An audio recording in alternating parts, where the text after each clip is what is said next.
नमस्कार। वर्षा टाइम्स में आपका स्वागत है।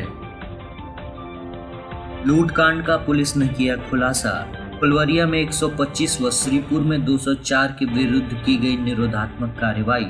6,79,000 रुपए के साथ 4 अभियुक्त हिरासत में। काली पट्टी बांधकर न्यायालय कर्मियों ने किया प्रदर्शन। प्रेमी जोड़े की मौत के मामले में आया नया मोड़। ब्रेन हैमरेज से अधिवक्ता का निधन और सीजीएम कोर्ट ने विजयपुर थानाध्यक्ष को किया तलब। वर्षा टाइम्स के साथ मैं नवनीत। अब वर्षा टाइम्स विस्तार से। लूटकांड का पुलिस ने सफलतापूर्वक उद्भेदन कर दिया है।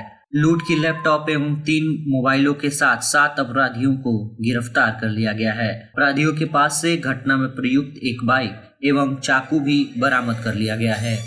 एसपी के निर्देश पर हथुआ एसडीपीओ आनंद मोहन गुप्ता के नेतृत्व में एसआईटी टीम का गठन हुआ था। गठित टीम ने उचकागांव थानाध्यक्ष प्रवीण कुमार प्रभाकर एवं अन्य पुलिस की टीमों के साथ मिलकर ये कार्रवाई की। बीते 7 फरवरी को करीब 9 बजे रात्रि को अज्ञात अपराधियों के द्वारा उचकागांव थाना के हरकेश बरारी पुल के समीप इस घटना को अंजाम दिया गया था। प्रेस वार्ता के दौरान हथुआ एसडीपीओ आनंद मोहन गुप्ता ने इसकी जानकारी दी। फुलवरिया संवाददाता के अनुसार लोकसभा आम चुनाव के मद्देनजर पुलिस ने शांतिपूर्ण मतदान संपन्न कराने के लिए एक्शन लेना शुरू कर दिया है। इस संबंध में थानाध्यक्ष कैप्टन शहनवाज ने सोमवार को बताया कि अब तक कुल 125 लोगों के विरुद्ध निरोधात्मक कार्रवाई की गई है। वहीं चिन्हित किए गए 20 व्यक्तियों के विरुद्ध जिलाबद्ध करने संबंधित प्रक्रिया को शुरू कर दिया गया है। साथ ही बताते चले कि श्रीपुर थानाध्यक्ष पप्पू कुमार ने बताया कि चुनाव से संबंधित उपद्रव मचाने की आशंका पर कुल 204 के विरुद्ध निरोधात्मक कार्रवाई की गई है। साथ ही चिन्हित किए गए 10 की संख्या में दबंग प्रवृत्ति के लोगों के विरुद्ध जिलाबद्ध करने से संबंधित अनुशंसा वरीय पदाधिकारियों को भेज दिया गया है। आदेश प्राप्त होते ही इस दिशा में आगे की कार्रवाई की जाएगी। इसके अलावा क्षेत्र में भयमुक्त चुनाव के लिए लोगों को जागरूक किया जा रहा है। उल्लेखनीय है कि फुलवरिया श्रीपुर पुलिस अर्धसैनिक बलों के जवानों के साथ क्षेत्र में लगातार फ्लैग मार्च कर रही है। इसी दौरान मतदान के लिए लोगों को जागरूक भी किया जा रहा है। 6,79,000 रुपए के साथ 4 अभियुक्तों को हिरासत में ले लिया गया है। वाहन जांच के दौरान नगर थानाध्यक्ष ओम प्रकाश चौहान के नेतृत्व में पुलिस की टीम एवं एफएसटी टीम ने संयुक्त रूप से नगर थाने के तुरकहां पुल के समीप ये कार्रवाई की। ग्रसित कार्रवाई के लिए व्यय कोषांगन को भेजा जा रहा है। इसकी जानकारी एसपी श्री स्वर्ण प्रभात ने दी। अपराध की योजना बना रहे एक अपराधी को पुलिस ने सफलतापूर्वक गिरफ्तार कर लिया है। अपराधी के पास से 2 देसी कट्टा, 2 जिंदा कारतूस एवं चोरी की बाइक जब्त की गई है। गुप्त सूचना पर माधोपुर थानाध्यक्ष विनीत विनायक ने माधोपुर खुलासे मोड़ के समीप ये कार्रवाई की। बैकुंठपुर स्थानीय थाना क्षेत्र के मीरा टोला गांव में कुछ लोगों ने फसल काटने के विवाद पर एक दलित महिला चिंता देवी को मारपीट कर घायल कर दिया। इस संबंध में घायल महिला ने थाने में 3 लोगों के खिलाफ SC/ST एक्ट के तहत प्राथमिकी दर्ज कराई है। इस मामले की जांच कर रही है।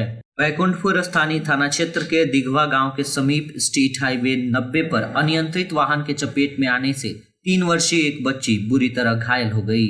घायल अर्चना कुमारी को इलाज हेतु सरकारी अस्पताल में भर्ती कराया गया है, जहां उसका इलाज चल रहा है। अनियंत्रित फुलवरिया पुलिस की स्कॉर्पियो BSNL टेलीफोन का पोल को तोड़ते हुए दुकान में जा घुसी। पोल सहित दुकान व बाउंड्री पूरी तरह क्षतिग्रस्त हो गई। अपराधियों का पीछा करने के दौरान ये हादसा देखने को मिला। हादसे में किसी तरह हताहत होने की सूचना नहीं मिल रही है। सीसीटीवी कैमरे में ये पूरा मामला कैद हुआ। मीरगंज थाना क्षेत्र के राजेंद्र चौक के समीप की ये घटना बताई जा रही है। बिहार राज्य व्यवहार न्यायालय कर्मचारी संघ के बैनर तले सिविल कोर्ट गोपालगंज के कर्मचारियों ने अपनी 4 सूत्री मांगों के समर्थन में सोमवार को काली पट्टी बांधकर काम करते हुए ब्लैक डे मनाया। कर्मचारियों ने कहा कि यदि उनकी मांगों पर विचार नहीं किया गया तो 1 जुलाई से सभी कर्मचारी अनिश्चितकालीन हड़ताल पर चले जाएंगे, जिसकी सारी जवाबदेही सरकार की होगी। संघ के नेताओं ने बताया कि सरकार न्यायालय कर्मियों के साथ भेदभावपूर्ण रवैया अपना रही है। सुप्रीम कोर्ट तथा पटना उच्च न्यायालय के आदेश अनुपालन नहीं किया जा रहा है। साथ ही सुप्रीम कोर्ट ने 9 अक्टूबर 2009 को ही न्यायालय कर्मियों को सेट्टी कमीशन की अनुशंसाओं को लागू करने के लिए को 1 अप्रैल 2003 से लागू करने का निर्देश दिया था, लेकिन अभी तक आदेश का अनुपालन नहीं किया गया। कर्मचारियों को सेवा लाभ राज्य सरकार के स्तर से नहीं दिया जा रहा है। इसी के विरोध में आंदोलन शुरू किया गया है। मौके पर रणवीर सिंह, अभय सिंह, राजेश, संदीप, मोनू, सोनू, सुरेंद्र, उमेश सिंह, पवन, शोभित, शिखर, सतीश, पूनम, खुशबू आदि मौजूद रहे।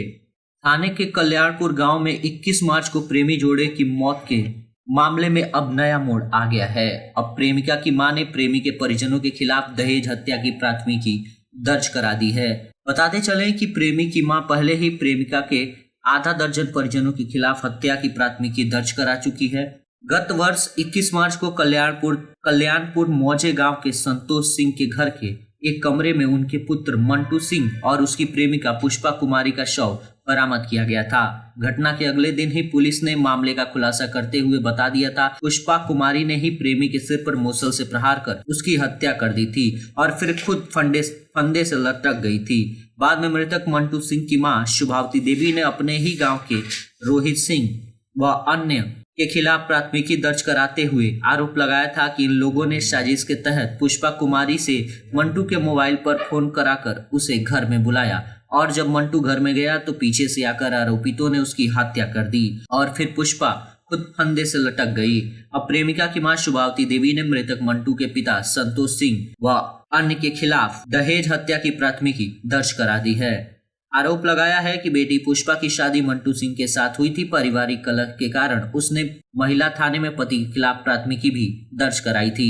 बाद में न्यायालय के आदेश के आलोक में मंटू सिंह एवं उनके माता पिता पुष्पा को बुलाकर अपने घर ले गए। वहां ले जाकर उसे लगातार प्रताड़ित किया जाने लगा।